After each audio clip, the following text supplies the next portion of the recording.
الرحمن الرحیم الحمدللہ وحدہ والصلاۃ والسلام علی من لا نبی بعد اما بعد۔ محترم سامعین و ناظرین، درس ریاض الصالحین کی آج ہماری یہ تیسری ویڈیو ہے۔ امید ہے کہ ابھی تک آپ نے جو کچھ پچھلی دو ویڈیو میں سنا ہوگا وہ آپ کے ذہن و دماغ میں اچھی طرح بیٹھ گیا ہوگا۔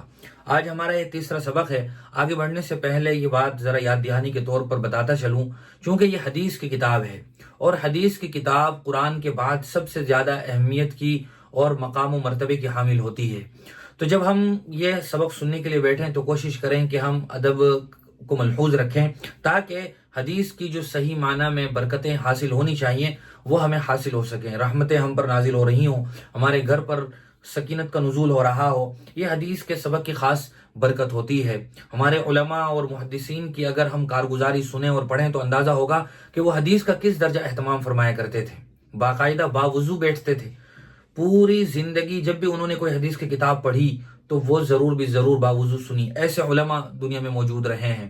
اسی طرح جب وہ حدیث کا سبق پڑھانے بیٹھتے تھے بہت سے علماء، تو وہ اس بات کا اہتمام کرتے تھے کہ روزانہ نیا غسل صرف اسی نیت سے کیا کرتے تھے کہ ہمیں حدیث کا درس دینا ہے، اور باقاعدہ اچھی طرح مسند لگاتے تھے، بہت صاف ستھرا قالین بچھاتے تھے، پھر عطر اپنے اوپر لگایا کرتے تھے، اور پھر بہت ہی بادب اور مہذب انداز میں بیٹھ کر حدیث کا درس دیا کرتے تھے۔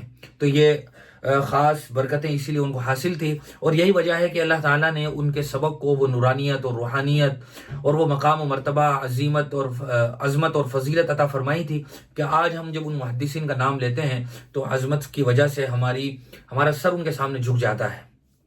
تو یہ خاص برکتیں ہوتی ہیں حدیث کی۔ آگے بڑھنے سے پہلے میں آپ کو یہ بات بھی بتاتا چلوں کہ مصنف جس عنوان، جس ٹائٹل کے تحت، جس چیپٹر میں جو روایتیں اور حدیثیں لاتے ہیں، تو ان روایتوں اور حدیثوں کا اپنے عنوان اور ٹائٹل کے ساتھ ایک خاص لنک ہوتا ہے، جس کو حدیث کی دنیا میں مناسبت کہتے ہیں کہ ترجمت الباب سے کیا مناسبت ہے۔ یہ ایک اصطلاح بولی جاتی ہے حدیث کے سبق میں، جس کا مطلب یہ ہوتا ہے کہ مصنف جو یہ حدیث لائے ہیں، اس کتاب کے لیکھک اور رائٹر جو اس روایت کو یہاں لائیں، اس کا اپنے عنوان کے ساتھ کیا تعلق ہے۔ کوئی تو وجہ ہوگی جو اس ٹائٹل اور عنوان کے ساتھ اس حدیث کو لائیں، تو ہمیں اس پہلو کو اور اس لنک کو ضرور تلاش کرنا ہے۔ ہر حدیث کے اندر، جس چیپٹر کے اندر میں بھی وہ روایت حدیث آئے گی۔ پہلی جو روایت ہم نے پڑھی تھی اس میں تو صاف اور صریح وضاحت کے ساتھ تعلق اور مناسبت موجود تھی۔ انما الاعمال بالنیات، تمام اعمال کا دار و مدار نیت پر ہے، اور ہمارے اس کتاب کا یہ جو چیپٹر ہے اس کا عنوان ہی ہے باب الاخلاص والنیہ، تو گویا صاف اور واضح مطلب ہے۔ اگلی ہم جو روایت پڑھ رہے ہیں اس کا مطلب بھی ہمیں صاف سمجھ میں آ جائے گا کہ کیا تعلق ہے اور ربط ہے۔ وعن ام المؤمنین ام عبد اللہ عائشہ رضی اللہ تعالی عنہا قالت قال رسول اللہ صلی اللہ علیہ وسلم یغزو جیش الکعبة فإذا كانوا ببیداء من الارض یخسف بأولهم وآخرهم قالت قلت يا رسول الله كيف يخسف بأولهم وآخرهم وفيهم أسواقهم ومن ليس منهم قال يخسف بأولهم وآخرهم ثم يبعثون على نياتهم متفق عليه البخاری ومسلم۔ هذا لفظ البخاری۔ یہ دوسری روایت ہے ریاض الصالحین کی۔ یہ تو روایت کے الفاظ تھے، اب ہم اس کا ترجمہ سنتے ہیں۔ ام المؤمنین حضرت عائشہ صدیقہ رضی اللہ تعالی عنہا سے روایت ہے کہ جناب نبی کریم صلی اللہ علیہ وسلم نے ارشاد فرمایا، قیامت کے قریب ایک لشکر اللہ کے گھر یعنی کعبے پر چڑھائی کرنے کے لیے نکلے گا۔ جب وہ زمین کے کھلے میدان میں پہنچے گا تو اس لشکر کے اگلے پچھلے سب لوگوں کو زمین میں دھسا دیا جائے گا، اور ان میں سے گویا کوئی بھی زندہ نہیں بچے گا۔ یہ بات سن کر حضرت عائشہ صدیقہ رضی اللہ تعالیٰ نے عرض کیا، یا رسول اللہ صلی اللہ علیہ وسلم، اگلے پچھلے سب لوگوں کو کیسے دھسا دیا جائے گا؟ ان میں تو سبھی لڑنے والے نہیں ہوں گے، بہت سارے سودا سلف بیچنے والے دکاندار بھی ہوں گے، اور ایسے لوگ بھی ہوں گے جو ان جنگ کرنے والوں میں سے بھی نہیں ہوں گے، نوکری چاکری کے لیے چلے آئے ہوں گے۔ تو ایسے لوگ بلا قصور کیسے اور کیوں کر ہلاک کر دیے جائیں گے؟ یہ ترجمے کا ذرا سا مطلب تھا۔ تو حضور اکرم صلی اللہ علیہ وسلم نے فرمایا، اس وقت تو اگلے پچھلے سبھی لوگ ان مجرموں کے ساتھ ہونے کی وجہ سے دھسا دیے جائیں گے، پھر حشر کے دن اپنی اپنی نیت پر اٹھائے جائیں گے۔ جو کعبے پر چڑھائی کرنے آئے تھے وہ تو مجرموں کی فہرست میں شامل ہوں گے، اور جو اس نیت سے نہیں آئے تھے وہ الگ کھڑے کیے جائیں گے۔ اس حدیث کا یہ ترجمہ تھا۔ اب اس حدیث کا کیا مطلب، مفہوم اور تشریح ہے، ہم مختصر اور شارٹ میں سمجھتے ہیں۔ اس حدیث میں جو سب سے پہلے ہمیں بات سمجھنی ہے وہ یہ ہے کہ اس حدیث کا اپنے عنوان اور باب کے چیپٹر سے کیا ربط اور تعلق ہے۔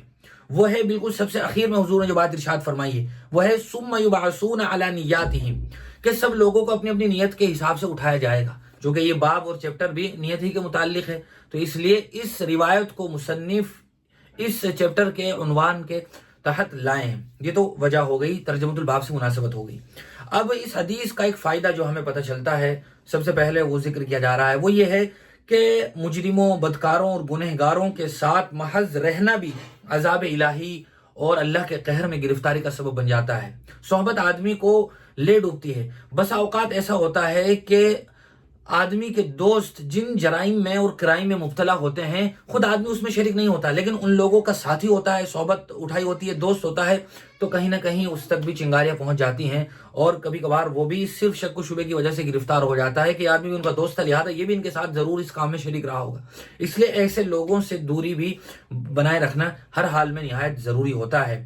اور مشہور شعر ہے، صحبت صالح ترا صالح کند، صحبت طالح ترا طالح کند، کہ نیک آدمی کی صحبت تمہیں نیک بنا دے گی اور غلط لوگوں کی صحبت تمہیں برا بنا دے گی۔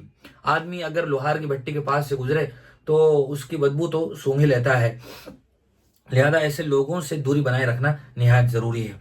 دوسرا، اس حدیث کے لفظوں پر اگر ہم غور کریں تو حضور اکرم صلی اللہ علیہ وسلم نے جو بات اس روایت میں فرمائی ہے اس کا تعلق آنے والے زمانے سے ہے، تو گویا یہ حضور نے ایک پیشین گوئی فرمائی ہے، حضور نے ایک خبر دی ہے آنے والے زمانے کے بارے میں۔ یہ واقعہ کب ہوا، کب ہوگا، یا ہو چکا ہے یا نہیں، اس کے بارے میں ابھی تک کچھ پتہ نہیں ہے، لیکن حضور اکرم صلی اللہ علیہ وسلم نے یہ پیشین گوئی فرمائی کہ قیامت سے پہلے ایسا ہوگا، تو یہ گویا حضور اکرم صلی اللہ علیہ وسلم کی پیشین گوئی اور امور غیب سے متعلق ہے یہ حدیث، اور یہ حضور کا ایک خاص معجزہ تھا کہ حضور نے بہت ساری ایسی پیشین گوئیاں فرمائی ہیں کہ قیامت سے پہلے پہلے یہ ہوگا۔ اللہ تعالیٰ نے حضور کو یہ خبریں دی تھی، اور اسی وجہ سے حضور اکرم صلی اللہ علیہ وسلم کے یہ بات معجزات میں شامل ہیں، معجزہ نبی کے ہاتھ سے ہی صادر ہوتا ہے۔ دوسرا اس میں ایک لفظ ہے فَإِذَا كَانُوا بِبَيْدَاءَ مِنَ الْأَرْضِ، وہ ایک میدان میں ہوں گے، تو اس سے مراد کون سا میدان ہے؟ آیا کوئی خاص میدان ہے جس کا نام ہی بیدا ہو، یا یہ کہ بیدا یہ عربی کا لفظ ہے جس کا ترجمہ میدان ہے؟ دونوں ہی باتیں اس بارے میں ذکر گئی ہیں۔ وہ کون سا چٹیل میدان ہوگا یقینی طور پر نہیں کہا جا سکتا، لیکن بعض لوگوں نے کہا ہے کہ جو میدان ہے وہ میدان یا تو مدینہ منورہ میں ہے، بعض محدثین نے یہ بات کہی ہے کہ یہ مکہ معظمہ میں ہے، بعض نے کہا ہے کہ ان دونوں کے علاوہ کسی اور تیسری جگہ میں ہے۔ یہ میدان کہاں ہے یقینی طور پر نہیں کہا جا سکتا ہے۔ حضرت عائشہ صدیقہ رضی اللہ تعالی عنہا اس روایت کی راوی ہیں، انہوں نے حضور سے گویا یہ حدیث نقل کی ہے۔ تو جب حضور یہ بات ارشاد فرما رہے تھے کہ اگلے اور پچھلے اس گروپ کے گروہ کے لشکر کے تمام لوگوں کو زمین میں دھسا دیا جائے گا، تو حضرت عائشہ صدیقہ رضی اللہ تعالی عنہا کے ذہن میں ایک سوال آیا۔ انہوں نے فوراً حضور سے وہ سوال کیا کہ یا رسول اللہ، تمام لوگوں کو زمین میں کیوں دھسایا جائے گا، جبکہ بہت سارے لوگ تو حملہ کرنے کی نیت سے، کعبہ پر چڑھائی کرنے کی نیت سے نہیں آئے ہوں گے، بعض لوگ تو اس لشکر کے نوکر چاکر ہوں گے، بعض لوگ اپنا سودا سلب بیچنے آئے ہوں گے، انہیں سے کوئی مطلب نہیں ہوتا ہے کہ بھائی یہاں پروٹیسٹ ہو رہا ہے تو کیوں ہو رہا ہے، یہ لوگ حکومت کے کس ڈپارٹمنٹ پر چڑھائی کرنے آئے ہیں، دھاوا بولنے آئے ہیں، ان کو تو اپنا سامان بیچنا ہوتا ہے، وہ ان جرائم میں شریک نہیں ہوتے ہیں۔ تو حضرت عائشہ صدیقہ رضی اللہ تعالیٰ عنہ کا سوال بالکل فطری تھا اور بجا تھا کہ سب لوگوں کو ایک ہی گویا ڈنڈے سے کیوں ہانکا جائے گا، سب کو زمین میں کیوں دھسایا جائے گا، سب کا مقصد تو کعبہ پر چڑھائی کرنا نہیں ہوگا۔ تو حضرت عائشہ صدیقہ رضی اللہ تعالی عنہا کے اس جواب میں حضور اکرم صلی اللہ علیہ وسلم نے ارشاد فرمایا یخسف باول وآخر، اس وقت تو سب کو زمین میں دھسا دیا جائے گا، چاہے کوئی آدمی کسی بھی ارادے اور نیت سے آیا ہو، چڑھائی کرنے کی نیت سے آیا ہو، یا سامان بیچنے آیا ہو، یا یہ کہ زبردستی اس کو گھسیٹ کر لایا گیا ہو، اس کا اندر سے دل بھی نہ چاہ رہا ہو، اس وقت تو سب کو زمین میں دھسا دیا جائے گا۔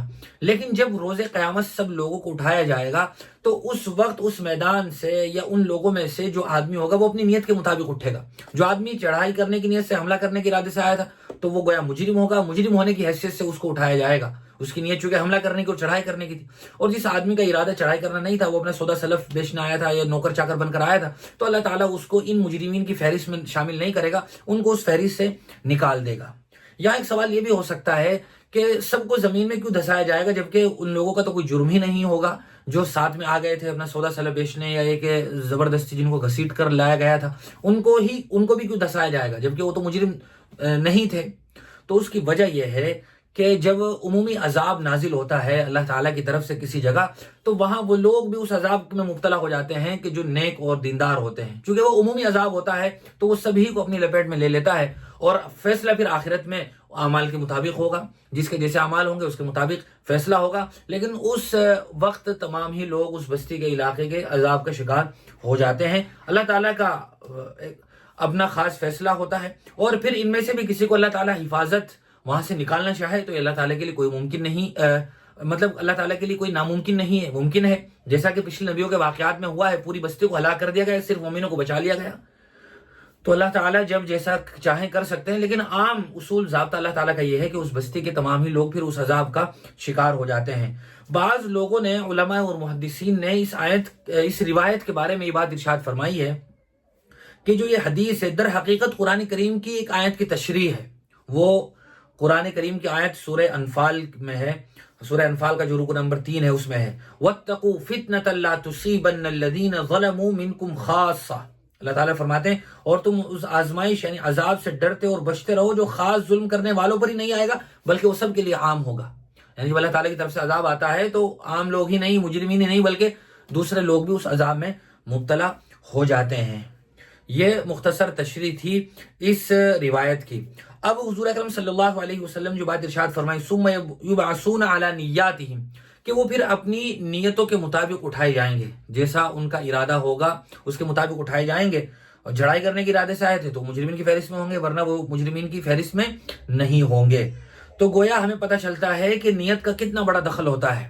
آدمی کا نیت کا تعلق صرف دنیا کے ساتھ ہی نہیں ہے بلکہ اس کا اثر آخرت کے اعمال پر بھی مرتب ہوگا. آخرت میں جب پیشی ہوگی اور جواب دہی ہوگی تو اس وقت بھی نیت کام آئے گی.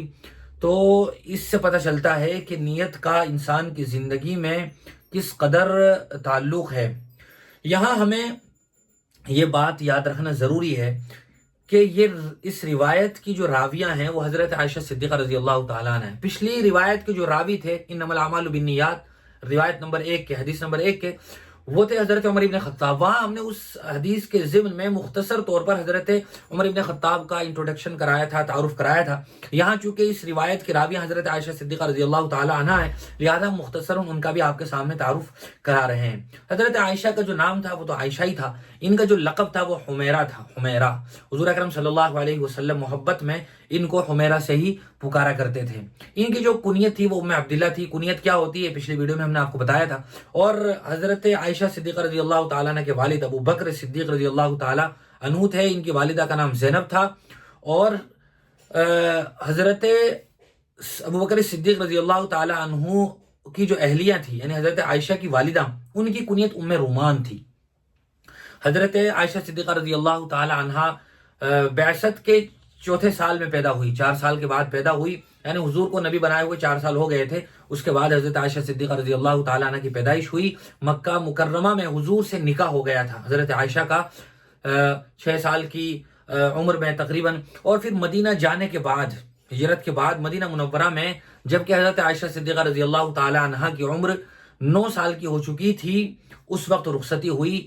اور غزوات میں سے غزوہ احد میں حضرت عائشہ صدیقہ رضی اللہ تعالیٰ عنہ شریک رہی تھی. اور بعض روایات سے پتہ چلتا ہے کہ جو غزوہ بنی المصطلق پیش آیا تھا اس میں بھی حضرت عائشہ صدیقہ رضی اللہ تعالیٰ عنہ حضور کے ساتھ تھی. چونکہ اس غزوے میں حضرت عائشہ کا ہار گم ہو گیا تھا. بہت سارے لوگوں کو پورا واقعہ یاد ہوگا.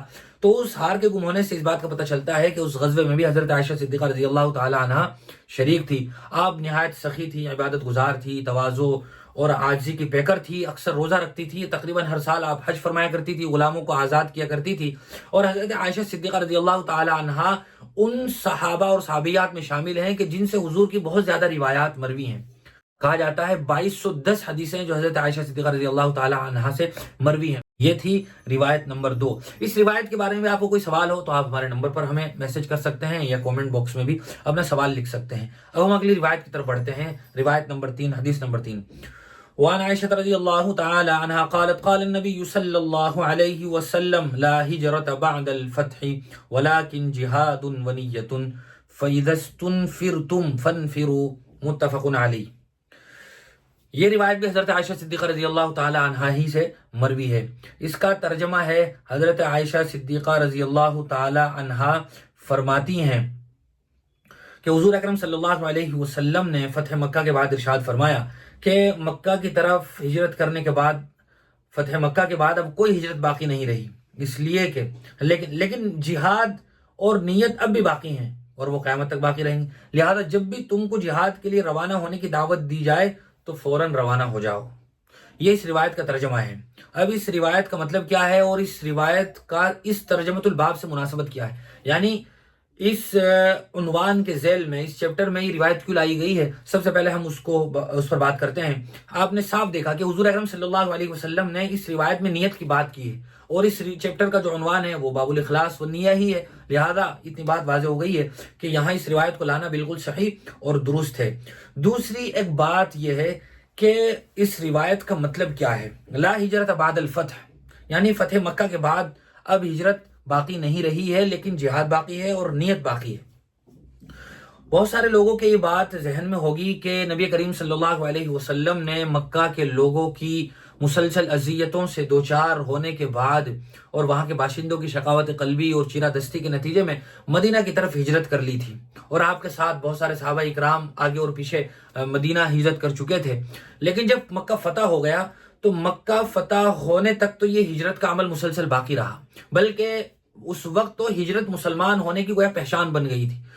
جس آدمی کے لیے بھی حالات سازگار نہیں تھے وہ بھی ہجرت کر رہا تھا، گویا جس آدمی کو جتنے زیادہ ہمت طاقت لگانی پڑ رہی تھی ہجرت کرنے کے لیے وہ ہجرت کر رہا تھا۔ ہجرت وہ نہیں کر رہا تھا صرف جس کے لیے حالات بالکل ہی ناموافق تھے، ہجرت کرنے کا کسی طرح کا کوئی چانس ہی نہیں تھا، یا کہ وہ منافق تھا یا کہ کافر تھا، وہ ہجرت نہیں کر رہا تھا، لیکن جو ہی مسلمان تھے وہ مدینہ کی طرف اب کوچ کر گئے تھے، مدینہ دارالاسلام بن گیا تھا، تو گویا فتح مکہ تک یہ سلسلہ مسلسل باقی رہا۔ لیکن جب سن 8 ہجری میں مکہ فتح ہو گیا تو حضور اکرم صلی اللہ علیہ وسلم نے یہ بات ارشاد فرمائی کہ جو فتح مکہ کے بعد یہ ہجرت فرض نہیں رہی تھی۔ اور دوسری بات، حضور اکرم صلی اللہ علیہ وسلم نے یہ بات ارشاد فرمائی لیکن جہاد اور نیت باقی ہے، یعنی اپنے دین کی حفاظت کے لیے، اسلامی احکام پر عمل پیرا ہونے کے لیے آدمی کا اپنے وطن سے دوسری جگہ جانا یہ ہر حال میں انسان کے لیے بہتر ہے۔ موجودہ جو حالات ہیں ان میں بھی ہجرت گویا اب فرض نہیں رہی ہے، لیکن آدمی کو اپنے دینی احکام پر آسانی کے ساتھ عمل پیرا ہونے کے لیے اس بات کی کوشش کرنی چاہیے کہ اب وہ ایسے علاقے میں جا کر مقیم ہو، اپنے بیوی بچوں کی پرورش اس علاقے میں جا کر کرے جہاں نماز، روزے اور داڑھی ٹوپی والے، برقع والیاں اور اسی طرح اذان کی آوازیں وہاں آتی ہوں۔ تو کوشش کرنی چاہیے، چونکہ ایک مسلمان کے لیے دین کی اور اس کے احکام کی سب سے زیادہ اہمیت ہے۔ تو موجودہ دور میں ہجرت فرض تو نہیں ہے لیکن مستحب ہے، اور بسا اوقات بہت زیادہ ضروری ہو جاتی ہے، اور علماء اور بہت سارے حکماء فرماتے ہیں کہ موجودہ دور میں بھی اس کی نہایت ضرورت ہے، اپنے مال کی، جان کی، ایمان کی، عزت آبرو کی حفاظت کے لیے موجودہ دور میں بھی ایسے علاقے کی طرف کوچ کرنا یہ مستحب ہے اور بہتر ہے، جہاں جا کر آدمی آسانی کے ساتھ زندگی گزار سکے۔ دوسری بات حضور نے فرمائی جہاد۔ جہاد کا مطلب ہے دین کے لیے محنت کرنا، دوڑ دھوپ کرنا، کوشش کرنا۔ حضور نے فرمایا جب تم کو اس کے لیے پکارا جائے تو تم پھر کوچ کرو اور اس کے لیے نکل جاؤ۔ وَلَكِنْ جِهَادٌ وَنِيَّةٌ وَإِذَا اسْتُنْفِرْتُمْ فَانْفِرُوا۔ اب اگلی روایت کی طرف ہم بڑھتے ہیں۔ اگلی روایت کا نمبر ہے 4۔ عن ابي عبد الله جابر بن عبد الله الانصاري رضي الله تعالى عنهما قال كنا مع النبي صلى الله عليه وسلم في غزاة فقال ان بالمدينة لرجالا ما سرتم مسيرا ولا قطعتم واديا الا كانوا معكم حبسهم المرض وفي رواية الا شركوكم في الاجر رواہ مسلم۔ حدیث نمبر 4 ہے، یہ حدیث کے الفاظ تھے، اب ہم اس کا ترجمہ پڑھتے ہیں۔ حضرت جابر رضی اللہ تعالیٰ عنہ سے روایت ہے کہ ہم رسول اکرم صلی اللہ علیہ وسلم کے ہمراہ ایک غزوے میں گئے ہوئے تھے۔ آپ نے صحابہ اکرام سے خطاب کر کے فرمایا کہ مدینہ میں کچھ لوگ ایسے رہ گئے تھے جو اگرچہ اس وقت تمہارے ساتھ نہیں ہیں، مگر تم نے جو بھی مسافت طے کی ہے اور جس وادی یعنی کھلے میدان سے تم گزرے ہو وہ تمہارے ساتھ اور شریک سفر رہے ہیں۔ یہ وہ لوگ ہیں جن کو صرف دکھ بیماری نے اس سفر جہاد سے روک دیا ہے، ورنہ ان کے دل جہاد میں شرکت کے لیے تڑپ رہے ہیں۔ ایک روایت میں ہے تمہارے ساتھ ہیں، ایک روایت میں تمہارے ساتھ ہیں کے بجائے وہ اجر میں تمہارے شریک ہیں آیا ہے۔ یہ تو صحیح مسلم کی روایت ہے۔ صحیح بخاری میں یہی حدیث ہے، صحیح بخاری میں یہ حدیث ہے، اس کے الفاظ ہیں حدیث نمبر 5، وَرَوَاهُ الْبُخَارِيُّ عَنْ أَنَسٍ رضی اللہ تعالی عنہ قال رجعنا من غزوة تبوك مع النبي صلی اللہ علیہ وسلم فقال ان اقواما خلفنا بالمدینہ ما سلکنا شعبا ولا وادیا الا وهم معنا حبسهم العذر۔ اس کا ترجمہ ہے کہ ہم رسول اکرم صلی اللہ علیہ وسلم کے ہمراہ غزوہ تبوک سے واپس آ رہے تھے۔ حضرت انس سے یہ روایت مروی ہے کہ آپ صلی اللہ علیہ وسلم نے فرمایا بے شک بہت سے وہ لوگ جن کو ہم مدینہ میں چھوڑ آئے ہیں، جس گھاٹی سے ہم گزرے ہیں اور جس وادی کو ہم نے طے کیا ہے، وہ لوگ اس میں ہمارے ساتھ رہے ہیں۔ یہ وہ لوگ ہیں جن کو مجبوری و معذوری نے بے بس کر دیا ہے۔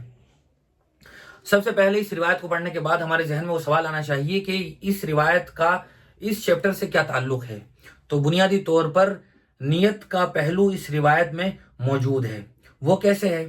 حدیث شریف سے یہ بات معلوم ہوئی کہ جو مجبور اور معذور لوگ کسی کار خیر مثلاً حج میں، جہاد میں، صدقات و خیرات وغیرہ میں جانے کا یا اس عمل کو کرنے کا پکا ارادہ دل میں رکھتے ہیں، لیکن مجبوری ہے، معذوری ہے کہ وہ اس کار خیر کو انجام نہیں دے سکتے ہیں، گویا صدقہ کرنے کے لیے مال نہیں، لیکن نیت ہے کہ ہمارے پاس مال ہوتا تو ہم صدقہ کرتے۔ آدمی معذور ہے، مجبور ہے ہاتھ پاؤں سے، اور وہ نہیں جا سکتا جہاد میں، لیکن اس کی دلی چاہت یہ ہے کہ میرے پاس کاش یہ اعضاء موجود ہوتے تو میں ضرور شرکت کرتا۔ تو ظاہری طور پر تو وہ نہیں گیا، لیکن دل میں اچھے کام کا ارادہ ہے، خیر ہے، اور یہی نیت ہے، تو گویا اسی نیت کا اس آدمی کو ثواب ملے گا اس روایت کے مطابق۔ اسی لیے حضور اکرم صلی اللہ علیہ وسلم نے صاف یہ بات ارشاد فرمائی کہ وہ جو مجبور اور معذور لوگ تھے جو مدینہ میں موجود رہ گئے تھے اور وہ ہمارے ساتھ اس غزوہ تبوک کے لیے نہیں آ سکے، تو گرچہ وہ مدینہ میں موجود ہیں لیکن وہ درپردہ ہمارے ساتھ سفر میں ہیں۔ ایک روایت کے الفاظ سے تو پتہ چلتا ہے، دوسری روایت کے الفاظ سے پتہ چلتا ہے کہ وہ ہمارے ساتھ سفر میں نہیں لیکن ہمارے ساتھ اجر میں شریک ہیں۔ جو ثواب ہمیں ملے گا اس پورے سفر کا اور اس جہاد میں شرکت کا، وہ ثواب انہیں بھی ملے گا جو مدینہ میں ہیں اور معذوری کی وجہ سے وہ حاضر نہیں ہو سکے، لیکن ان کا ارادہ نیت تھی کہ ہم حاضر ہوتے، لیکن آزار مجبوریاں ایسی پیش آ گئی کہ جس کی وجہ سے وہ حاضر نہیں ہو سکے۔ تو یہ نیت ہی گویا ہماری اس خاص روایت سے لنک بات ہے، اور حضور اکرم صلی اللہ علیہ وسلم اسی نیت کی طرف اشارہ کرنا چاہ رہے ہیں۔ بہت ہی زیادہ یہ روایت ہمارے ضمیر کو جھنجھوڑنے والی ہے اور ہمیں بیدار کرنے والی ہے کہ آدمی ہمیشہ نیک اعمال کی نیت کرتا رہے اور اپنے آپ کو کنگھالتا رہے، ریویو کرتا رہے اور نیتوں کا استحضار کرتا رہے، تو آدمی کو بسا اوقات بغیر کیے بھی اس عمل کا ثواب مل جاتا ہے۔ جیسے مثال کے طور پر کوئی آدمی رات میں سویا، عشاء کے بعد سویا، اور اس کی نیت یہ ہے کہ انشاءاللہ میں تہجد کے وقت بیدار ہو کر تہجد ادا کروں گا، لیکن پھر تھکان کی وجہ سے یا یہ کہ نیند کے بہت زیادہ ہونے کی وجہ سے وہ آدمی نہیں اٹھ سکا اور سیدھا فجر میں اٹھا، لیکن اس کی نیت تہجد پڑھنے کی تھی، تو اللہ تعالیٰ اس کو تہجد پڑھنے کا ثواب عطا فرما دیں گے، چونکہ اس کی نیت تھی تہجد پڑھنے کی اور قیام اللیل کی، لیکن وہ کسی وجہ سے بیدار نہیں ہو سکا۔ تو اللہ تبارک و تعالیٰ تو نیتوں سے واقف ہوتے ہیں، اللہ تبارک و تعالیٰ سے تو بندے کی کوئی بات مخفی ہو چھپی ہوئی نہیں ہے، تو اللہ تعالیٰ بغیر پڑھے بھی اس کو ثواب دے دیں گے چونکہ اس کی نیت تھی۔ تو یہی اس روایت کی مراد ہے اور اس روایت کا مطلب ہے۔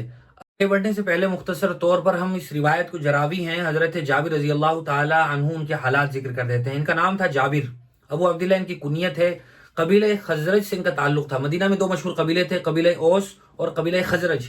تو قبیلہ خزرج سے ان کا تعلق تھا۔ ان کے والد کا نام عبداللہ تھا، والدہ کا نام نسیبہ تھا۔ ان کے دادا عمرو اپنے خاندان کے رئیس تھے۔ عقبہ ثانیہ میں اپنے والد کے ساتھ اسلام لائے تھے۔ عقبہ ثانیہ مشہور واقعہ ہے، آپ حضرات جانتے ہوں گے۔ احد کے بعد سے تمام غزوات میں شریک ہوئے، آپ صلی اللہ علیہ وسلم کے ساتھ 19 غزوات میں شریک رہے۔ آپ کو بتاتا چلوں کہ غزوہ اس جنگ کو کہا جاتا ہے جس میں حضور اکرم صلی اللہ علیہ وسلم بھی بنفس نفیس شریک ہوئے ہوں۔ اس کے مقابلے میں دوسرا لفظ بولا جاتا ہے سریہ۔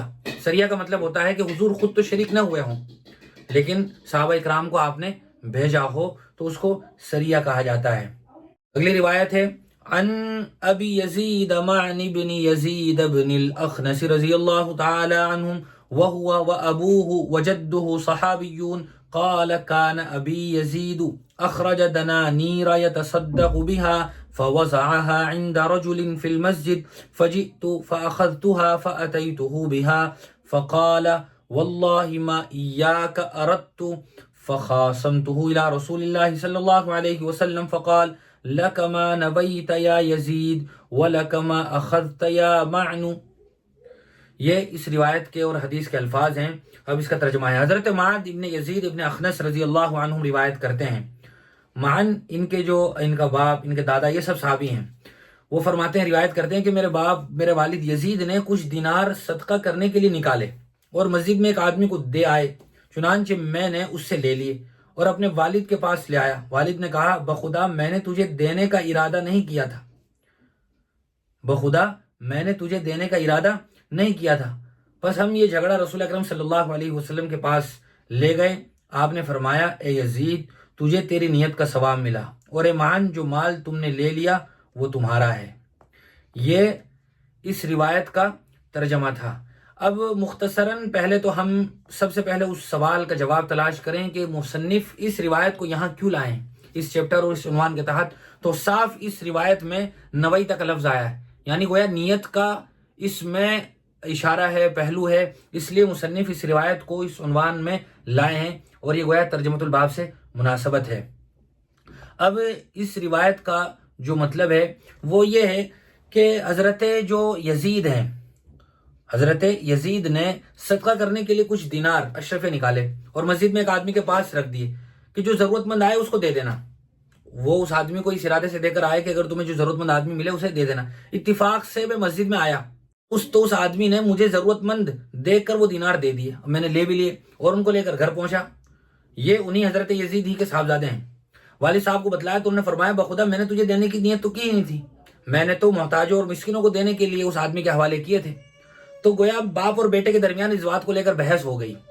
میں کہتا تھا کہ میں سب سے زیادہ ضرورت مند محتاج ہوں، یعنی بیٹے کہتے تھے، اور پھر ان کے والد تھے وہ کہتے تھے، بھائی میں نے تو صدقے کی نیت سے دینار نکالے ہیں، تو میری اولاد ہے، تیری کفالت اور تیری پرورش تو میرے خود ذمہ ہے ہی، اولاد کو صدقہ نہیں پہنچتا. گویا ان کا کہنے کا مطلب یہ تھا.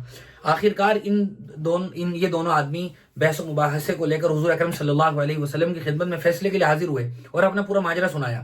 تو حضور اکرم صلی اللہ علیہ وسلم نے فیصلہ سناتے ہوئے ارشاد فرمایا کہ یزید تم نے جو صدقے کی نیت سے دینار نکالے تھے اس نیت کرنے کا ثواب تمہیں مل گیا.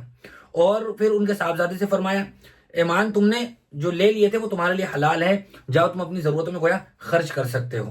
یہ اس روایت کا مطلب ہے. ہم غور کریں تو پتہ چلتا ہے بات یہ ہے کہ باپ نے جو رقم صدقے کے لیے نکالی تھی وہ ان کے گھر میں ہی لوٹ کر آ گئی ہے، لیکن چونکہ انہوں نے صدقے کی نیت سے نکالی تھی اس کا ثواب انہیں مل گیا ہے. جی بہت سے ساتھیوں کو ایک سوال ذہن میں آیا ہوگا کہ باپ اپنے بیٹے کو صدقہ کیسے دے سکتا ہے، حالانکہ وہ تو گھر میں ہی رہا، تو صدقہ نکالنے کا کیا مطلب ہوا؟ تو یاد رکھنا چاہیے کہ جو زکوٰۃ ہوتی ہے اور جو صدقہ فطر ہوتا ہے، یا یہ کہ منت اور نظر والا کوئی صدقہ واجبہ ہوتا ہے، وہ تو آدمی اپنی اولاد کو نہیں دے سکتا ہے. لیکن نفلی صدقہ وہ جو انسان پر واجب نہیں ہوتا، نہ تو زکوٰۃ کے طور پر، نہ نظر اور منت کی وجہ سے، نہ ہی کسی صدقہ فطر جو مالدار صاحب حیثیت پر واجب ہوتا ہے. تو یہ تو جو واجبی صدقے ہوتے ہیں وہ تو اپنی اولاد کو نہیں دیتے، یہ تو واجب ہوتے ہیں، یہ تو مستحق اور غریب آدمی کو ہی دینا ضروری ہے. لیکن نفلی صدقہ جو پہلے سے واجب نہیں ہوتا ہے، آدمی صرف ثواب کے حصول کے لیے نکالنا چاہتا ہے، تو وہ اگر اولاد ضرورت مند ہو اس کو بھی دیا جا سکتا ہے. یہاں اللہ تعالیٰ کی شان کریمی دیکھیے، بظاہر حضرت یزید کے وہ دینار گھر میں ہی رہے، مگر اللہ تعالیٰ نے محض ان کی نیت کی بنا پر ان کو صدقے کے اجر و ثواب سے سرفراز فرما دیا. سچ فرمایا، کسی نے دین میں ذرہ برابر تنگی نہیں ہے، کوئی عمل کر کے تو دیکھے. اگلی روایت ہم انشاءاللہ اگلی ویڈیو میں پڑھیں گے. آج ہم یہیں پر اکتفا کرتے ہیں. کہ ساتھی کے ذہن میں کوئی سوال ہو تو آپ ویڈیو میں ہم سے پوچھ سکتے ہیں. وآخر دعوانا الحمدللہ رب العالمین.